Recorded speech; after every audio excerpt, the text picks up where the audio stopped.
नमस्कार. हिंदुस्तान पोस्टमध्ये तुम्हा सर्वांचं स्वागत. मी स्वप्नील सावरकर. 15 ऑगस्ट 1947ला आपण स्वतंत्र झालो आणि त्यानंतर प्रजासत्ताक होईपर्यंत जो काही एक प्रवास होता आणि त्यात विशेष करून मुंबई इलाख्यात काय घडत होतं याचा एक आढावा घेण्यासाठी आज आपल्यासोबत एक विशेष व्यक्तिमत्व असणार आहे. ते विशेष व्यक्तिमत्व म्हणजे उमेश काशीकर, जे राजभवनाचे PRO आहेत. पण ही एक ओळख त्यांची अधिकृतपणे जरी असली तरी मी जो विषय मांडतो आहे की 15 ऑगस्ट ते प्रजासत्ताक होईपर्यंतचा जो काळ होता त्यात मुंबई इलाख्यातल्या घडामोडी काय होत्या याचा शासकीय कागदपत्रांच्याद्वारे अभ्यास करणारं हे व्यक्तिमत्व आज आपल्यासोबत आहे आणि त्यांच्याकडून आपण जाणून घेणार आहोत त्या काळातल्या काही गमतीशीर आणि अज्ञात अशा गोष्टी ज्यावर तेच प्रकाशझोत टाकणार आहेत. तुमचं स्वागत उमेशजी. नमस्कार. आणि हिंदुस्तान पोस्टमध्ये आम्ही आज असा हा संशोधनात्मक विषय घेण्याचा एक प्रयत्न करतो आहे. कदाचित नव्या पिढीकरता हा खूप मार्गदर्शक ठरणार आहे. मुंबई इलाख्याचा जर विचार केला त्यावेळेला तर आज तुम्ही राजभवनात जेव्हा काम करता तेव्हा या कागदपत्रांशी तुमचा संबंध आला. पण आजवर शासकीय दरबारात ज्या नस्ती उठाठेव म्हणतो आम्ही, ज्याला नस्ती म्हणजे ज्या फायलींच्या गठ्ठ्यांमध्ये पडून असलेले जे कागदपत्र आहेत ते उचकटून काढण्याचं तुम्हाला सुचलं कसं? आणि अनेक ज्या घडामोडी तुम्ही समोर आता आपण सांगणार आहात तर त्या सर्व पुढे आणण्यामागे तुमची प्रेरणा काय, कशा हे सुचलं कसं? नमस्कार. 15 ऑगस्ट 1947 रोजी भारत स्वतंत्र झाला. तिथपासून तर आपण 26 जानेवारी 1950 रोजी जे प्रजासत्ताक झालो, हा साधारण 2.5-3 वर्षांचा कालावधी देशाकरता महत्त्वाचा होता. तो अशा करता की आपण 15 ऑगस्ट 1947 रोजी जरी स्वतंत्र झालो तरी आपण डॉमिनियन किंवा मराठीत अधिराज्य, ब्रिटिश कॉमनवेल्थमधील अधिराज्य आपण होतोच. त्यामुळे त्याची एक गमत तुम्हाला त्या काळात जर तुम्ही पाहिलं तुम्हाला असं दिसेल की भारतात राष्ट्रपती पद नव्हतं. आपले संविधानच बनलं 1950 साली जेव्हा 26 जानेवारीला अंमलात आलं. पण तोपर्यंत आपले इथे गव्हर्नर जनरल पोस्ट होते. तर हा जो प्रवास होता, स्वतंत्र झालो तेव्हा अधिराज्य आणि 26 जानेवारी 1950 रोजी आपण जे गणराज्य जे झालो, याच्यात आपण एकेका स्टेपला जो ब्रिटिश कलोनियल लेगसी होता, जो वारसा होता, तो कसा कसा सोडला याचं एक सुंदर चित्रण टप्प्याटप्प्याने आपल्याला त्या काळच्या शासकीय आदेशांमधून दिसून येते. आता सगळ्यात पहिलाच जर सांगायचं झालं की 15 ऑगस्टला मुंबई राज्यात, त्यावेळी महाराष्ट्र राज्याची निर्मिती झाली नव्हती. महाराष्ट्र राज्य द्विभाषिक राज्यातनं झालं ते 1 मे 1960 रोजी. पण स्वतंत्र झालो तेव्हा मुंबईची स्थिती होती की ही मुंबई राज्याची राजधानी होती. संयुक्त गुजरात मुंबई इलाखा म्हणायचं असं, हां, त्याची राजधानी होती. बरं, या ठिकाणी मुंबईत अजून वेगळी स्थिती अशी होती की मुंबईला त्यावेळी राज्यपाल, घटनेनुसार राज्यपाल नव्हते. ब्रिटिश गव्हर्नर जे होते, मुंबईचे शेवटचे ब्रिटिश गव्हर्नर जॉन कॉल्व्हिल होते. आता यांचं नाव शहरात कुठे नाही, बऱ्याच गव्हर्नरचे नावं स्टेशन्सला आहेत, रस्त्यांना आहेत, पण शेवटचे गव्हर्नर होते यांचं नाव कुठे नसल्याचे हे नाव आता थोडं विस्मृतीत चाललं आहे. पण जॉन कॉल्व्हिल हे शेवटचे ब्रिटिश गव्हर्नर असताना स्वतंत्र झालो आणि योग किंवा आयोगाने असं झालं की नवे गव्हर्नरची नियुक्ती त्यावेळी पहिल्याच दिवशी झाली नव्हती 15 ऑगस्टला. बरं. त्यामुळे मुंबई राज्यात स्थिती अशी होती, इकडे आपण स्वातंत्र्य दिवस मनवतोय पण राज्याचे जे प्रमुख ती ब्रिटिश व्यक्ती जॉन कॉल्व्हिल. बरं, प्रशासनाचं असं झालं की राज्य प्रशासन जे मुंबई राज्याचं होतं त्याचे प्रशासनाचे प्रमुखही आपण काही नेमले नव्हते. 15 ऑगस्ट पंतप्रधान भारताचे निवडले गेले. आता राज्यपाल, पण तेव्हाचे गव्हर्नर जे होते ते मात्र ब्रिटिशच होते. ब्रिटिशांनी निवडले होता की इतका वेळच नव्हता की इतक्या ताबडतोब असे नियुक्त्या करून, कारण दिल्लीमध्ये आपली राज्यघटना समिती तर आधीपासून कार्यरत होती संविधान निर्मितीची प्रक्रिया सुरू होती. पण त्याच्यानुसार हे पद असेल की नसेल किंवा काय असेल हे पद चालू ठेवण्यात आलं, पण अर्थात त्याचे अधिकार वगैरे सगळे घटनेनुसार नंतर ठरवण्यात आले. तर 15 ऑगस्ट 1947 रोजी मुंबईत ब्रिटिश गव्हर्नर जॉन कॉल्व्हिल जसे होते तसे मुंबई राज्याचे मुख्य सचिव, chief secretary political and economic department Ivon Hope Taunton IH Taunton हे ब्रिटिश ICS अधिकारी चीफ सेक्रेटरी होते. झालं असं की 15 ऑगस्टलाच की सगळेजण आपल्या नोकऱ्या सोडून चला इंग्लंडला असं काही झालं नाही. अच्छा. त्यांनी काही लोकांनी आपले 2 महिन्यांनी 3 महिने एक काही लोकांनी आपल्या नोकरी पूर्ण केल्या, जसे जे टीचिंगमध्ये वगैरे होते, प्राध्यापक होते, त्यांनी आपापल्या सेवा पूर्ण करून ते गेले. पण चीफ सेक्रेटरी ब्रिटिशच असल्याच्याने 15 ऑगस्टच्या पूर्वी अशी स्थिती झाली की आता स्वातंत्र्य दिन साजरा कसा करायचा याचे आदेशही British chief secretary Ivon Hope Taunton किंवा IH टॉन्टन यांच्या नावाने व सहीने यांनी दिलेले आहेत आपल्याला, यांनी दिले की स्वातंत्र्य दिवस पद्धतीने साजरा करा. आता याच्यात एक स्वातंत्र्य 15 ऑगस्ट ही तारीख तर ठरली होती, 14 ऑगस्ट 15च्या रात्रीनंतर. पण 29 जुलैला शासनाने, केंद्र सरकारने, गृह विभागाने एक सर्क्युलर काढला जे वाचण्यात आलं. ते असं होतं की 15 ऑगस्ट शुक्रवार आणि 16 ऑगस्ट 1947 शनिवार. 15 ऑगस्ट स्वतंत्र झालो तो शुक्रवार होता. हे आपल्या नेहमीच्या याच्यात आपण काही त्याच्याकडे लक्ष देत नाही, पण ही मजेची गोष्ट आहे की आपण शुक्रवारी स्वतंत्र झालो. 15 ऑगस्ट 1947 शुक्रवार होता. तर केंद्र शासनाने सर्क्युलर काढला आहे की 15 आणि 16 ऑगस्ट या रोजी सार्वजनिक ठिकाणी सुट्टी जाहीर केली की या दिवशी आपण स्वतंत्र होतो आहोत.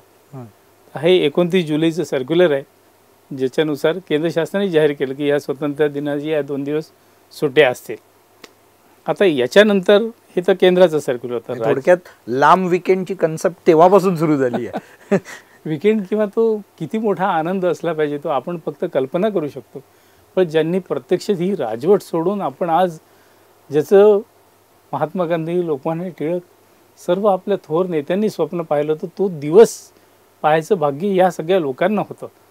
त्याच्याने तो साजरा करण्यासाठी या सुट्ट्या केंद्र शासनाने 2 दिवसाच्या जाहीर केल्या होत्या.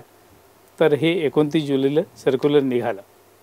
मग थोडक्यात वीकेंडला आपल्याला स्वातंत्र्य मिळालं, त्याच्या पुढचा टप्पा कसा होता? कारण 2 गोष्टी आहेत. मी राजभवनवर तुमच्याकडे आलो असताना तुम्ही एक मला सांगितली होती गोष्ट की या सर्व ब्रिटिशांना आपण सेंड ऑफ दिला होता. म्हणजे ज्यांनी आपल्यावर अत्याचार केले, ज्यांनी आपल्या बाबतीत इतकं क्रूरपणे वागले, पण त्यांना जाताना मात्र आपण सेंड ऑफ दिला, फेअरवेल काही पार्टी हे केली. ती पण एक आठवण सांगा जरा. तिचा उल्लेख या कागदपत्रांमध्ये नाही, पण तरी एकूण त्या काळची परिस्थिती पाहू जाता कुठली कटुता किंवा त्यांच्याविरुद्ध प्रोटेस्ट जाताना झाल्याची कुठे दिसत नाही की जाताना हे देश सोडून चालले, यांनी इतके वर्ष राज्य केलं. प्रत्येक गव्हर्नरला जे प्रोटोकॉलनुसार फेअरवेल व्हायचे तसंच फेअरवेल जॉन कॉल्व्हिल यांना पण झालं असं की जॉन कॉल्व्हिल पहिले शेवटचे ब्रिटिश गव्हर्नर जे गेले ते साधारण जानेवारी महिन्यात गेले. 6 जानेवारी 1948 म्हणजे स्वातंत्र्य मिळाल्यानंतर जो 5 महिन्यांनी राजा महाराज सिंग हे मुंबई राज्याचे पहिले भारतीय राज्यपाल झाले. तर आता त्यांनी सत्ता ग्रहण केले तेव्हा पण आपलं संविधान तर झालं नव्हतं. ही शपथ घेतल्याच्याने नंतर पुढे असं झालं होतं की राज्यघटना स्वीकारल्यानंतर राजा महाराज सिंग यांना पुन्हा एकदा शपथ घ्यावी लागली होती, जिचा भाग मी नंतर उल्लेख करील. पण जॉन कॉल्व्हिल ते राजा महाराज सिंग या स्थित्यंतरालाही 5 महिने गेले. आपली चर्चा सुरू होती 15 ऑगस्ट साजरे करण्याबद्दल. आता स्वतंत्र इतक्या वर्षांनी आपण झालो असल्याच्याने शाळांमध्ये स्वातंत्र्य दिन कसा साजरा करावा याचं एक सर्क्युलर मोठं इंटरेस्टिंग आहे. ते पण 29 जुलै 1947 रोजीच आहे आणि ते पण काढणारे होते IH Taunton, chief secretary to the government of Bombay, political and services department. तर त्यात त्यांनी त्या सर्क्युलरमध्ये असं म्हटलं की ते मी वाचतो ते याच्यात. Government has decided that collectors should arrange to supply sweets for all primary school children on the 15th August at a cost not exceeding 6 annas per child. प्रत्येक मुलाला शाळेतल्या विद्यार्थ्यांना 6 आणे याच्यापेक्षा जास्त नको इतकी मिठाई तुम्ही त्या दिवशी वाटण्याची तरतूद करा जिल्ह्यांमध्ये. त्यावेळी मुंबई राज्यात जे जिल्हे होते त्या सगळ्यांनी कलेक्टरने या सूचना केल्या होत्या की तुम्ही मुलांना पहिले शाळेमध्ये 6 आण्याची मिठाई 6 आण्याची मिठाई वाटा. नुसतं मिठाईच नव्हतं. Arrangements are also being made by government for the supply miniature badges. छोटे छोटे तिरंगा असलेले लेबल किंवा बॅजेस वाटण्याची सुद्धा सरकार व्यवस्था करत आहे. हे आता ब्रिटिश अधिकारीच लिहित आहे की आम्ही स्वतंत्र भारताकरता ब्रिटिश अधिकारी आदेश देतोय की झेंडे आता या मुलांना तिरंगी छापून देत आहेत आता शासनातर्फे ते देत आहे.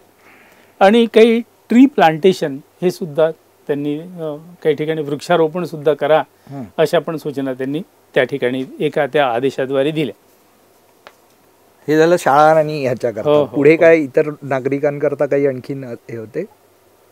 त्या काळात अजून एक महत्त्वाचा विषय आला होता की राष्ट्रीय ध्वज जो आहे आपला त्याचं कापड कोणतं असावं. आता झालं असं होतं की महात्मा गांधींनी खादीचा पुरस्कार केल्याच्याने इंग्रजीत म्हणायची the khadi had become the livery of freedom. हे स्वातंत्र्याचंच वस्त्र त्याचा दर्जा होता. त्यामुळे ही जाणीव तेव्हाच्या अधिकाऱ्यांनी होती. आणि त्यामुळे झालं असं की 5 ऑगस्ट 1947ला चीफ सेक्रेटरीच्या वतीने एक दुसरे अधिकारी ही ब्रिटिश अधिकारी दिसतात जे चावेज यांनी सर्क्युलर काढलं. ते असं की there is demand in many quarters that the national flag to be hoisted on the 15th instant should be made of khaddar. की हातमागाचं जे विणलेलं कापड आहे खद्दर जाडं त्याचा झेंडा असला पाहिजे. त्या सर्क्युलरमध्ये त्यांनी असं म्हटलं It has not been possible to obtain sufficient quantities of khaddar for all the flags that are being supplied by government to the district. पण शासनाकडे सगळ्या जिल्ह्यांना खादीचे झेंडे पुरवणे इतकी खादी उपलब्ध नाही. त्यामुळे मग त्यांनी काय सांगितलं but if the collectors are able to obtain a khaddar flag of suitable dimensions locally. पण जिल्हाधिकाऱ्यांनी त्यांच्या ठिकाणी समजा खादीचे झेंडे उपलब्ध असेल तर त्यांनी विशिष्ट आकाराचे they may use it for the flag salutation parade instead of the flag sent to them from Bombay. आता मुंबईवरून आम्ही झेंडे पाठवणार त्यापेक्षा तुम्हाला स्थानिकच तिथे समजा खादीचे झेंडे मिळेल खद्दर. हा शासनादेश साधारण कधी निघाला? 5 ऑगस्ट 1947. 10 दिवस ही तयारी करा. आणि हे पण ब्रिटिश अधिकारीचं जे Chavez for chief secretary I Staunton यांनीच हा आदेश काढला. Collectors are requested to report urgently as to what action has been taken by them in connection with the celebration. तर 15 ऑगस्ट साजरा करण्याबद्दल तुम्ही काय काय कारवाई करताय हे आम्हाला शासनाला कळवत राहा अशी त्यांनी याच्यामध्ये पुष्टी जोडली आहे. की म्हणजे यांना मुंबई शासनाला पूर्ण अवगत पाहिजे होतं की जिल्ह्याला हा दिवस कसा काय साजरा केला जातोय हे सुद्धा पूर्ण त्या लूपमध्ये असावे अशा दृष्टीने त्यांनी ती सूचना केली. आता एक खूप गमतीची गोष्ट अशी होती की राष्ट्रगीत कोणतं असावं याच्याबद्दल निर्णय झाला नव्हता. अच्छा. आता आपल्याला राष्ट्रगीत म्हटलं की आपण राष्ट्रगीत ठरवण्यात आलं. म्हणजे 24 जानेवारी 1950 रोजी जनगण मन हे भारताचं राष्ट्रगीत असेल असं घटना समितीचा निर्णय झाला. पण 15 ऑगस्ट 1947ला राष्ट्रगीत कोणतं हा मोठा प्रश्न यक्ष प्रश्न मुंबई सरकार पुढे होता. त्यावेळी नेमकं झालं असं की नाशिकच्या जिल्हाधिकाऱ्यांकडनं एक क्वेरी आली की 15 ऑगस्ट रोजी भारत स्वतंत्र होत आहे या दिवशी राष्ट्रगीत कोणतं म्हणावं याबद्दल कृपया मार्गदर्शन व्हावे. जिल्हाधिकारी महाशयांनी एक अजून इंटरेस्टिंग क्वेरी केली की can we still sing God save the king.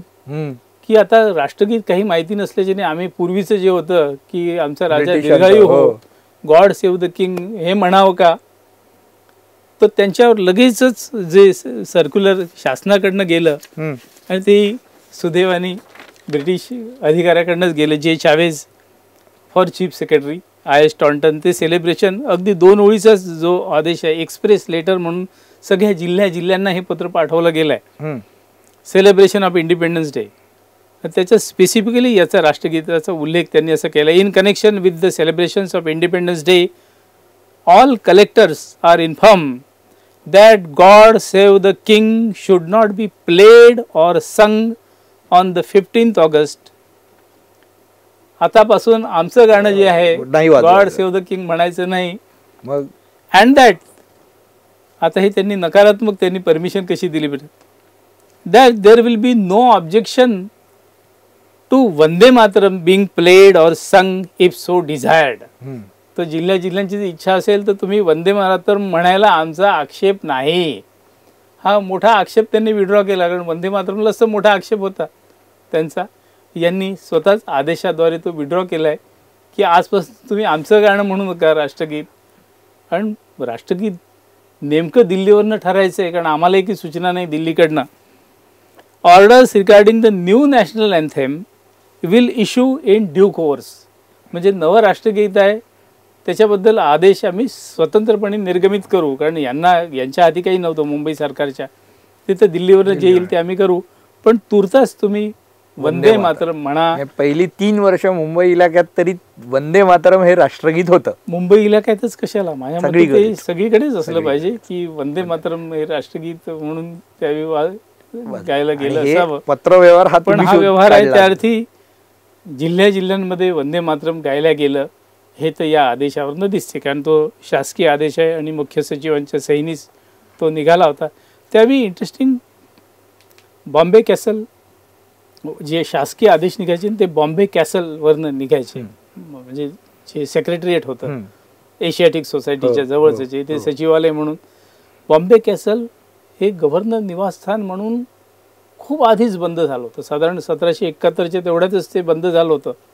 पण तरी सचिवालय म्हणून त्याचा वापर केला असेल तर स्वातंत्र्यापर्यंत सगळ्या आदेशावर लिहिलं असायचं दी orders issued from Bombay castle. तर हा बॉम्बे कॅसलचा 11 ऑगस्ट 1947चा आदेश आहे की आता तुम्ही वंदे मातरम म्हणायला हरकत नाही आणि आता गॉड सेव्ह द किंग हे गीत आता बंद करावं. तर असा हा महत्त्वाचा आदेश आपल्याला. आणि त्या जिल्हाधिकाऱ्यांचं पत्र ते कोण होते आपल्याला तुम्हाला कळलं? त्या फाईलच्या नोटिंगमध्ये असं आहे की question of playing national anthem on August 15 celebration. The collector of Nashik enquires if God save the king is to be played by police band on August 15. He solicits orders regarding the new national anthem. अशी त्यांच्याकडनं query आली होते का? नाही, ते कळायला मार्ग नाही. 47 साली पण नसणार बहुतेक ठिकाणी. कलेक्टर्स बदलले लोक होते जरी परीक्षा त्यांची होत असली तरी. पण ही मानसिकता गुलामीची आहे असं म्हणावं लागेल थोडक्यात. धोका असा होता की अधिकारी सगळे बॉसेस सगळे ब्रिटिश असल्याचे नाही. एक थोडा तुम्ही हा प्रश्नाचं उत्तर द्यायलाच पाहिजे असं नाही, कारण तुम्ही सरकारी अधिकारी आहात, पदावर आहात. पण मग खरोखरच आपण स्वातंत्र्याचा जो काळ होता, स्वातंत्र्य घेतल्यानंतर जो वेळ लागला, तर ती थोडीशी गाई गडबड झाली असं म्हणजे काही एक आक्षेप असतात ना की बाबा सरकारी व्यवस्था बसवण्याकरता आणि ती बसल्यानंतरचा स्वातंत्र्याचा जो वेळ होता, म्हणजे मुख्यतः हँडओव्हर जो होणार होता त्याला 6 महिन्याचा काळ होता, पण तो घाईघाईने घेण्यात आला असा जो एक सांगितलं जातं ते थोडंसं असं या सगळ्यातून असं वाटतं की हे खरोखर असावं. पुढे बोलूया तुम्ही. पण तुम्हाला अडचणीत आणू इच्छित. त्या काळात असं वाटतं की सरकार पुढे आव्हानं खूप मोठी होती. पार्टिशन झाल्याचं नाही, इकडनं तिकडनं एका बाजूला हिंसाचार झाला होता, किती आव्हान होते. एका बाजूला एवढा मोठा एकसंध देश जोडण्याचं आव्हान होतं आणि सरदार वल्लभभाई पटेल यांनी पुढे एक एक संस्थानं जोडून एवढा देश काही अंशी असा आकाराला आला आपला त्या ह्याच्यात. म्हणजे होताच देश तो होताच, पण तो एकसंध राष्ट्र निर्माण करण्यासाठी अनेक आव्हान होते. त्यामुळे या गोष्टी कदाचित त्यांना त्यावेळी इतक्या प्रायोरिटीच्या वाटल्या नव्हत्या. त्यामुळे आणि तसंही होणार होतं. इतके वर्षाचा हे प्रवास संपवून आणि पुन्हा त्यातल्या त्यात आपण डॉमिनियन म्हणून काहीतरी नॉमिनल का असेना हे असल्याचे नाही आपलं राज्यघटना निर्माण होईपर्यंत. त्यामुळे हे बदल आपल्याला थोडे इंटरेस्टिंग आता मागावून जाऊन वाटतात. अजून कोणते कागदपत्र तुमच्या हाती लागले की अशा काही वेगळ्या घटना ज्या अजून लोकांना माहीत नाहीत आणि राजभवनच्या दस्तऐवजात लपून होत्या? या घटना दस्तऐवजात लपून आहेत वेगवेगळ्या ठिकाणी, कारण आर्काइव्ह डॉक्युमेंट कुठे आहेत, कोणत्या ठिकाणी आहेत, कशा स्थितीत आहे ते पाहणं कठीण आहे. कारण पण जे जी काही हाती बघण्यात आले त्याच्यात तुम्हाला एक अजून आश्चर्य वाटेल की 12 ऑगस्टला ड्रेस कोडबद्दलही काही सूचना निर्गमित केल्या होत्या की ड्रेस कोणता असावा शासकीय कार्यक्रमामध्ये. तर एक आदेश असा 12 ऑगस्टचा जो आहे तोही जे चावेज यांनीच काढलेला आहे की government has decided that the dress worn on the ceremonial occasion should be worn by all government officers at the time of Independence Day celebrations. की शासकीय महत्त्वाच्या कार्यक्रमाचे जो तुम्ही पोशाख परिधान करता तोच पोशाख तुम्ही याच्या दिवशी पण स्वातंत्र्य दिनाच्या झेंडावंदन कार्यक्रमाला देखील परिधान करावा असे एक सर्क्युलर आपलं त्या ठिकाणी सापडते. आता झालं असं की स्वातंत्र्य दिवस आणि झेंडा वंदन केव्हा व्हायचं हा एक महत्त्वाचा विषय त्याच्यात होता. तर याच्या संदर्भातही एक शासनाने आदेश काढला होता. इनफॅक्ट साधारण 9 तारखेला 9 ऑगस्ट 1947 रोजी शासनाने पूर्ण प्रोग्राम पब्लिश केला होता की कोणत्या दिवशी काय काय होईल. तर त्यानुसार 14 ऑगस्ट 1947 मध्यरात्री 12 वाजता midnight prayers, flag hoisting and flag lighting at the secretariat. सचिवालयाच्या ठिकाणी फ्लॅग होइस्टिंग होईल मध्यरात्री 14च्या मध्यरात्री 15 ऑगस्टला मात्र असं ठरलं होतं की दिल्लीशीच सगळ्यांनी आपलं अलाइन करावं. दिल्लीला संध्याकाळी 6 वाजता होणार आहे तर जिल्ह्याच्या ठिकाणी संध्याकाळी 6 वाजताच फ्लॅग होइस्टिंगचा कार्यक्रम व्हावा. आणि त्या दिवशीची जी पत्रिका आहे 15 ऑगस्टची त्याच्यात काय काय झालं होतं खास करून मुंबई राज्यात ते बघा. सकाळी 9:30 वाजता 15 August presentation of colours to the home guards by the honourable prime minister at the Brabourne stadium. त्यावेळी मुंबईच्या मुख्यमंत्र्यांची टायटल प्राईम मिनिस्टर असं होतं. कारण प्राईम मिनिस्टर म्हणजे पंडित नेहरूंनी या ठिकाणी केलेलं नाही. या ठिकाणी मुंबईचे जे प्रीमियर होते BG खेर, बाळ गंगाधर खेर, तर त्यांच्या हस्ते प्रेझेंटेशन ऑफ कलर्स म्हणजे ध्वजप्रदान होम गार्ड्सला सकाळी 9:30 वाजता. 10:30 वाजता वृक्षारोपणाचा कार्यक्रम tree planting ceremony at the secretariat सचिवालयात. 12:30 वाजता पंतप्रधान म्हणजे मुंबईचे पंतप्रधान BG खेर यांचं broadcast bye the honourable prime minister from all India radio जनतेला संदेश. संध्याकाळी 6 वाजता 15 ऑगस्ट संध्याकाळी 6 वाजता flag hoisting, flag salutation and military parade at the Oval मैदानावर फ्लॅग होइस्टिंग हा मुख्य सोहळा झाल्याचं त्या ठिकाणी 15 ऑगस्टच्या दिवशी झाला. गव्हर्नमेंट हाऊस, राजभवनचं नाव स्वातंत्र्यापूर्वी आणि स्वातंत्र्यानंतरही काही काळ गव्हर्नमेंट हाऊस होतं. त्या ठिकाणी 16 तारखेला 9:30 वाजता रिसेप्शन ॲट गव्हर्नमेंट हाऊस झालं असं त्या दिवशीच्या त्या कार्यक्रम पत्रिकेवरून दिसून येते की अशा प्रकारे ती कार्यक्रम रचना ती झाली होती. एक महत्त्वाची गोष्ट अशी होती की 15 ऑगस्टचं सेलिब्रेशन सर्वसमावेशक असावं की प्रत्येक व्यक्तीपर्यंत स्वातंत्र्याचा आनंद जावा अशा दृष्टीने शासनाने असा विचार केल्याचं दिसतो. तो असा की 12 ऑगस्ट 1947ला शासनाने सर्क्युलर जे काढलं आहे त्यात असं म्हटलं होतं की जे डेली वेज वर्कर्स आहेत, staff employed on daily wedges, रोजंदारीवर काम करणारे आहे, त्यांनासुद्धा 2 दिवस 15 आणि 16 या पेड लीव्ज द्याव्या. त्यांचा पगार काटू नये असं सर्क्युलर शासनाने काढलं होतं. Government is please to direct that 2 public holidays on 15th and 16th August on account of the independence celebration should be treated as paid holidays for the staff employed on daily wages under the government. तर शासनासाठी जे रोजंदारीवर काम करणारे त्यांनासुद्धा याचा समावेश करण्याचा प्रयत्न शासनाने केला होता. तर असे सर्क्युलर 12 ऑगस्ट 1947 रोजी जारी झालं. 12 ऑगस्ट म्हणजे हा एक 15 ऑगस्टच्या आधीचा शासन आहे. आता 15 ऑगस्ट नंतर जेव्हा आपण स्वातंत्र्य दिन साजरा केला त्याच्यानंतर काय पुढे, त्याच्यानंतर 50 पर्यंतच्या काळातला काय गमती जमती आहेत त्या पिरियडचं एक सर्क्युलर विशेष लक्षवेधी आहे. आता असं की 15 ऑगस्टला स्वतंत्र झालो पण जसं सांगितलं की as an independent dominion in the British Commonwealth, स्वतंत्रच देश पण काही न काही थोडंसं डॉमिनियन म्हणजे काही न काही ऑब्लिगेशन की सत्तेप्रती असले पाहिजे. तर झालं असं की शासकीय कार्यालय, जिल्हा कार्यालयामध्ये त्यावेळची ती प्रथा असावी की ब्रिटनचे जे राजे होते किंग जॉर्ज 6 एलिझाबेथ यांचे वडील, त्यांचे आणि त्यांच्या पत्नीचे फोटो शासकीय कार्यालयामध्ये त्यावेळी असले पाहिजे. पण स्वतंत्र होऊनही 2 वर्ष त्याच्याबद्दल काही निर्णय झाला नव्हता की किंग जॉर्ज 6 आणि त्यांच्या पत्नी यांची छायाचित्र जिल्ह्यांच्या कार्यालयामध्ये असले पाहिजे. हा साक्षात्कार 1949 साली झाला. जशी आपली वाटचाल, आपली राज्यघटना जशी जशी तयार होत चालली आणि आपण जसं गणराज्याकडे, प्रजासत्ताकाकडे वाटचाल करतोय, त्या पिरियडमध्ये ही तारीख आहे 2 जून 1949 आणि शासनाने सर्क्युलर काढलं, withdrawal of the photographs of their majesties from government offices. ही 2 वर्षांनी, तब्बल 2 वर्षांनी, ऑगस्टच्या 2 महिने अगोदर 2 जून 1949ला शासकीय आदेश निघाला की आता भिंतीवर राजे 6वे जॉर्ज आणि त्यांच्या पत्नी यांची छायाचित्र आता काढावी. पण काढताना ती काळजी जी घेतली आहे त्यामुळे हे सर्क्युलर जरा इंटरेस्टिंग वाटतंय. त्या सर्क्युलरमध्ये त्यांनी असं म्हटलं आहे की फोटोग्राफ्स ऑफ देअर मॅजेस्टीज, तिथे त्यांचा उल्लेख देअर मॅजेस्टीज केला आहे. आपण स्वतंत्र झालो तरी त्यांचा सन्मान आपण कमी केलेला दिसत नाही सर्क्युलरवरनं तरी. सहिष्णुता.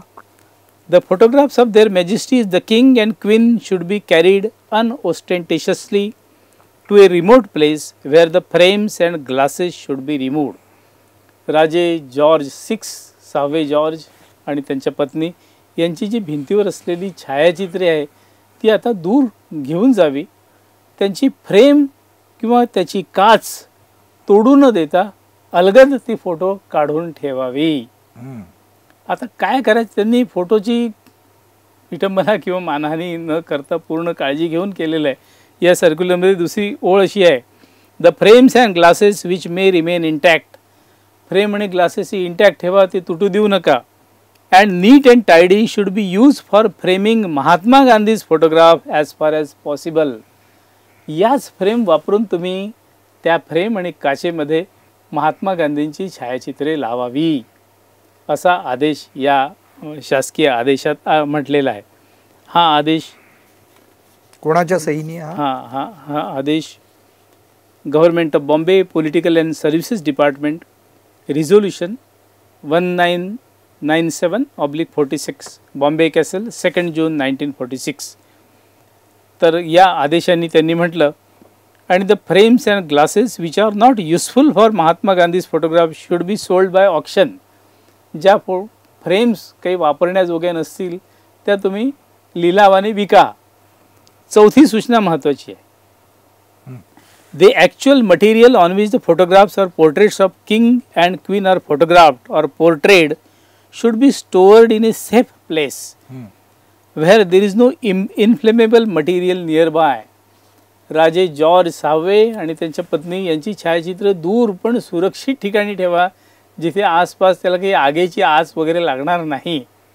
कशा करता हे पुन्हा त्यांची सत्ता येणार असा त्यांना अपेक्षा होती की काय शासनाचं त्यावेळेस काय थिंकिंग याच्यात होतं माहिती नाही. The question as to be what should be done with the photographs without frames will be decided after 3 years.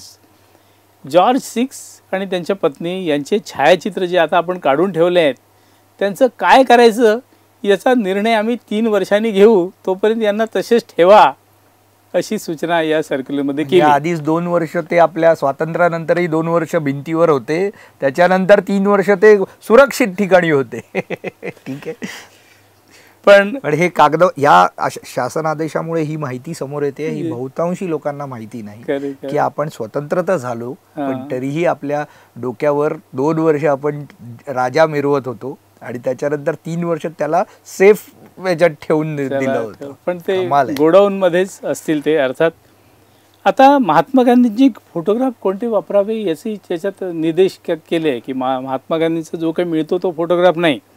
Government has also decided that out of the various kinds of Mahatma Gandhi's photographs received by this department for approval from studios 3 types of photographs of Mahatma Gandhi should be displayed in government departments and offices. Mahatma गांधींचे 3 प्रकारचे photos वापरावे आणि ते शासनाच्या कार्यालयांमध्ये लावावे अशा सूचना त्यांनी याच्यात केल्या. हा आदेश याकरता महत्त्वाचा आहे की महात्मा गांधींचे फोटोग्राफ्स छायाचित्रे भिंतीवर केव्हा चढले तर ही स्पेसिफिक तारीख दिसून येते की 2 जून 1949च्या आदेशानुसार त्या दिवसापासून आपण म्हणू शकतो की त्याच्यानंतर महात्मा गांधींना शासकीय आदेशानुसार भिंतीवर लावायची हे सूचना करण्यात आली होती. त्यांनी दिले होते बस साईज महात्मा गांधींचा अर्धा तो रेक्स फोटो स्टुडिओ दिलं होतं. नंतर दांडी कच अपराईट पोझिशन, तो दांडी यात्रेचा तो फोटो. आणि एक तिसरा होता विथ फोल्डेड हँड्स, हात जोडलेल्या स्थितीतला फोटो. अशा प्रकारचे महात्मा गांधींचे फोटो फ्रेम करून ते शासकीय कार्यालयात वापरावे अशा सूचना या आदेशातून आपल्याला मिळतात. थोडक्यात ब्रिटिशांनी घातलेल्या चौकटीतच महात्मा गांधींचे फोटो बसलेले आहेत. कदाचित महात्मा गांधींना अभिप्रेत जी ऑस्टेरिटी होती तिची सुरुवात तिथपासूनच झाली असंही एक दिसून येते की फोटोग्राफ्ससाठी फ्रेमसुद्धा स्वतंत्र न वापरता ज्या आहेत त्या सुस्थितीत आहेत तर त्या वापरू का नाही अशाने त्या आदेशामध्ये त्याचं म्हटलेलं आहे. ओके. ह्याच्यानंतर मग जेव्हा आपण प्रजासत्ताक झालो तोपर्यंतच्या कालावधीत अजून काही वेगळ्या घडामोडी? आता आपण प्रजासत्ताकाच्या अगदी जवळ येऊन पोचलो आहे. हा 49 साला नंतर 26 नोव्हेंबर 1949 ज्याला आपण आता राज्यघटना दिवस करतो आणि ज्या दिवशी आपण प्रत्यक्ष स्वीकारली 26 जानेवारी 1950 प्रजासत्ताक दिन. हा फार महत्त्वाचा दिवस याकरता होता की या दिवशीपर्यंत आपले जे सगळे जे वेस्टिजेस जुने होते, आपण जे काही जपून ठेवले होते, या सगळ्या गोष्टी जाऊन आपण आता खऱ्या अर्थाने गणराज्य होतो आहोत. हा फार महत्त्वाचा दिवस होता. आता यात इथे स्थिती अशी होती की दिल्लीतही आणि आपल्या इथे पण मुंबई राज्यामध्ये, तेव्हा मुंबई राज्यच म्हटलं पाहिजे कारण महाराष्ट्र झाला नसल्याच्याने, राज्यघटना स्वीकारल्यानंतर आता राज्य जे गव्हर्नर होते ते काही क्राऊनचे प्रतिनिधी राहिले नव्हते. ते आता जनतेचे प्रजासत्ताकाचे प्रतिनिधी होते. त्यामुळे एक विचार असा पक्का होता की राज्यपालांनी आता राज्यघटनेनुसार त्यांना शपथ दिली पाहिजे. प्रश्न होता की राज्यपाल जे पहिल्यांदा शपथ घेऊनच होते ना ते, म्हणजे ती शपथ होती पण त्यावेळी जसं सांगितलं की त्यावेळी आपली राज्यघटनाच तयार नव्हती. त्यामुळे त्यांचा जो काही फॉर्मॅट असेल त्याच्यानुसार त्यांनी ती शपथ घेतली असणार. पण राज्यघटनेनंतर आता हे प्रजासत्ताकाचे प्रतिनिधी म्हणून प्रत्येक राज्यपालांनी नव्याने शपथ घ्यावी, प्रत्येक पब्लिक सर्वंटनी शपथ घ्यावी असं ते ठरलं होतं.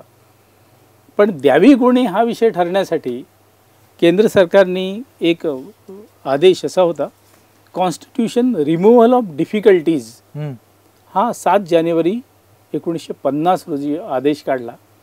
त्याच्यानुसार मुंबई राज्यांमध्ये असं झालं की chief justice of the high court will administer oath is empower to administer oath to the राज्यपाल.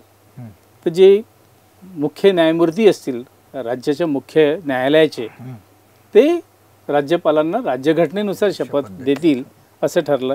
आणि असंच दिल्लीला पण असं झालं की पंतप्रधान पंडित जवाहरलाल नेहरू यांना राष्ट्रपतींनी त्या ठिकाणी शपथ दिली. राष्ट्रपतींनी ते माझ्या पाहण्यात नाही आलं की तिथल्या सुप्रीम कोर्टाच्या मुख्य न्यायमूर्तींनी शपथ दिली असणार. मुंबईत असं झालं की त्यावेळी टाऊन हॉल म्हणजे एशियाटिक सोसायटीच्या तिथे टाऊन हॉलला हा पहिला शपथविधी, स्वातंत्र्य प्रजासत्ताक झाल्यानंतरचा जो शपथविधी समारंभ झाला तो टाऊन हॉलला झाला. आणि त्या ठिकाणी सगळ्यात पहिल्यांदा राजा महाराज सिंग मुंबई राज्याचे राज्यपाल त्यांनी राज्यघटनेची प्रस्तावना वाचली. त्यानंतर मुंबई उच्च न्यायालयाचे पहिले मुख्य न्यायमूर्ती जस्टिस MC छगला यांनी त्यांना राज्यघटनेनुसार शपथ दिली. पण झालं असं की त्याच्यानंतर राज्यपाल महोदयांनी तेव्हाचे पंतप्रधान मुख्यमंत्री BG खेर यांना, त्यांच्या मंत्रिमंडळाला आणि मुख्य न्यायमूर्ती MC छगला यांना सुद्धा शपथ दिली पुन्हा. हां, कारण त्यांची पण शपथ ती राज्यघटनेनुसार व्हायला पाहिजे ना. त्यांना फक्त एम्पॉवर केलं होतं की तुम्ही यांना सुरुवात तर कोणी केली पाहिजे.